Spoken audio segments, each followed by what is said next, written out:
This is 7 National News, and in our top story, His Highness Sheikh Mohammed bin Rashid Al Maktoum, the UAE Vice-President, Prime Minister and ruler of Dubai, met with the Brazilian Vice-President Michael Temer as a part of an official visit to Latin America.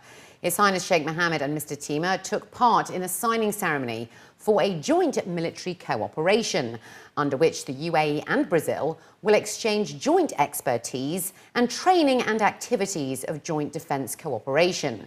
The meeting comes after the ruler of Dubai met with the President of Brazil, Dilma Rousseff, on Tuesday. His Highness Sheikh Mohammed will next travel to Chile and then Argentina.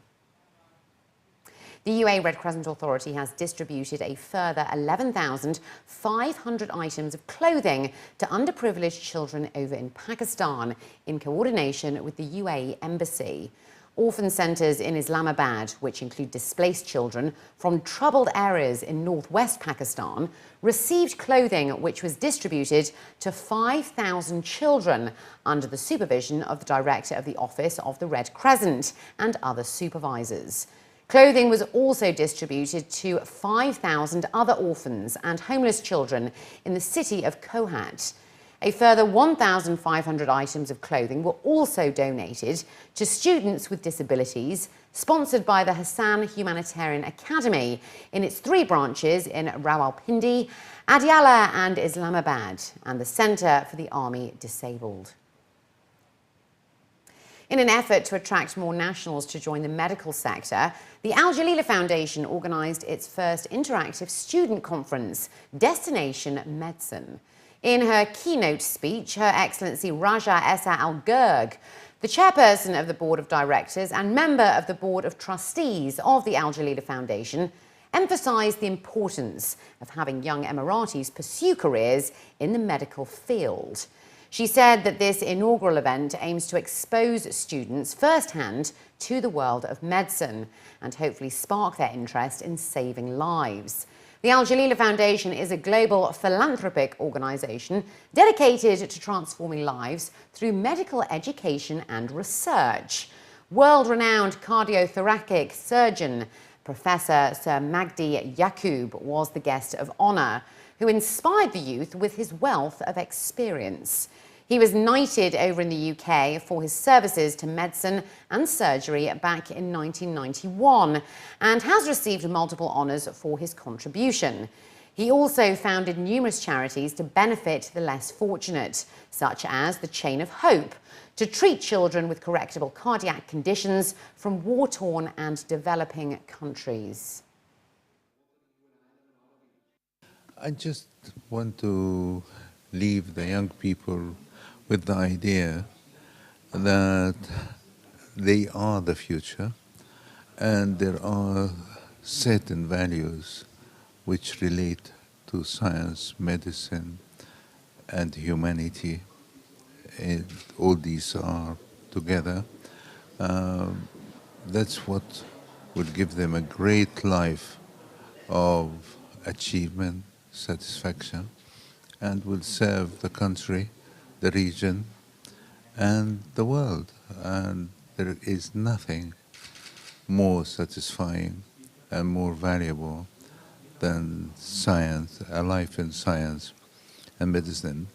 Through this event and Professor Sir Magdi Yaqub's example, the Jalila Foundation hope that they've made an impact in encouraging the 400 Emirati students from grades 9 to 12 to explore and pursue a future in the field of medicine. When we talk about medicine, we talk about all specialties in medicine. We talk about nursing, allied health professionals, radiographers, doctors, dentists. So we don't want everybody to go to medicine. Definitely we'll be very happy, but we want people to go to nursing and to other educations as well, because it's a complete system. If you have a great doctor with a great nurse with a great radiographers, the whole community will benefit from that great system. So today the first step for Jalila Foundation to inspire our next generation, and we hope that tomorrow we can say that we inspire these students and they are interested to study medicine, because not only we give them chance to study medicine, we are also, those who are interested to go for medical research, we'll support them to do research, we give them grants, we do fellowships in research. So the door is open. The UAE has jumped 30 places to become second in the world and first in the MENA region in the Government Usage of ICT Index in the Global Information Technology Report for 2014. The achievement of the UAE is the largest recorded jump in the Government Usage of ICT Index in the report this year. The report, released by the World Economic Forum, covers 148 countries and ranks them in terms of leveraging information and communications technologies in order to boost national competitiveness. Hamad Al-Mansouri, the Director General of the UAE Smart Government, stated that the ICT report this year reflects the progress attained by the federal government in changing ICT usage, not only at the regional level, but at the world level. The report is based on 4 key criteria in addressing the readiness of countries to deal with information technology. These include ICT environment, readiness, usage, and impact of information technology. Finland, Singapore, Sweden, the Netherlands, and Norway also made the top 10. The Road and Transport Authority is all set to host the 4th ITP MENA Congress and Exhibition 2014, which will be held from April the 27th to the 30th at the Dubai World Trade Center. His Excellency Matt Al-Tayer, the Chairman of the Board and Executive Director of the RTA, made the announcement, stating that the event is considered one of the biggest gatherings in the public transport field, as it brings together industry leaders to discuss future solutions of public transport means. The organising committee is holding regular internal meetings at the RTA and quarter meetings with a delegation from the UITP office in Brussels, Belgium, in order to prepare for the event. He added that the committee is making studious efforts that go beyond meeting expectations and even surpass the standards set by the Congress in 2011.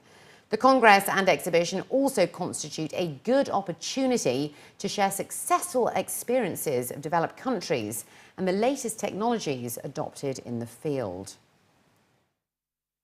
This is under the umbrella of UITP will be the manufacturer and consultant authorities and decision makers.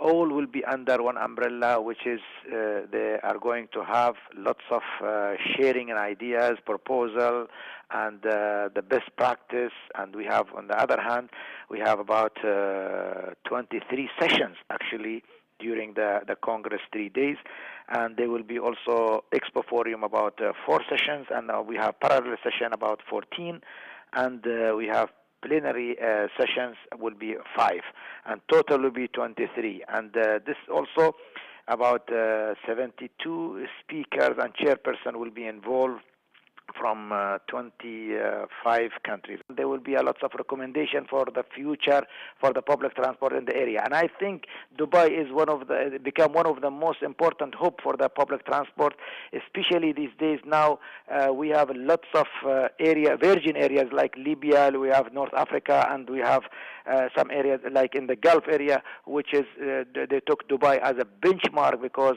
the Dubai technology in terms of public transport, connectivity, all this will be taken into consideration. Meanwhile, Dubai Metro services will start from 10 a.m. this Friday off the back of GITEX Shopper.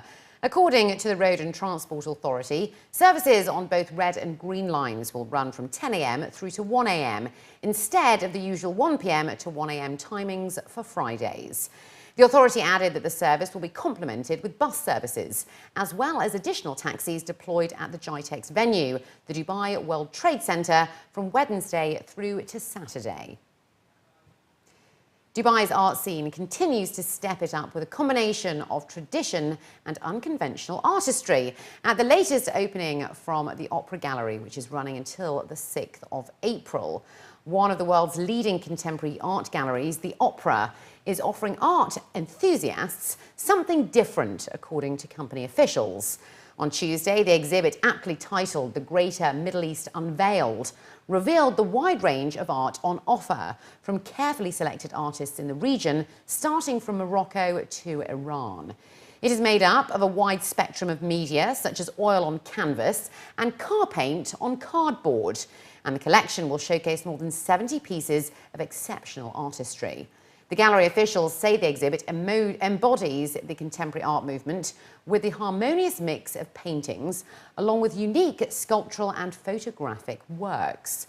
Artworks include the work of an Iranian artist, Mehdi Ahmadi, who chose to showcase his sarcastic and ironic approach to war with his art piece made of marbles. Kids are playing with marbles because they don't have real weapons. But if they have real weapons, they will kill each other with that. But the political people, if they have only marbles, they can't kill each other and they can't kill people. We are here for 15 days. And we are even changing display because these pieces are printed out in our catalog that is featuring all these names. We have 2-3 pieces for each artist, so we are going to change display. Every week we're going to see different atmosphere.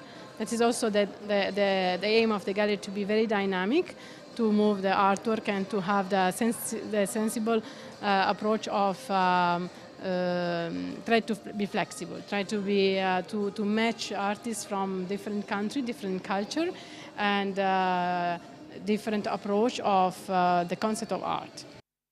And finally, looking to other news now, renowned Lebanese artist Elias Rock Bonnie is in town and is set to take centre stage for his first ever concert here in the UAE, which promises to be a big attraction on Friday, the 25th of April.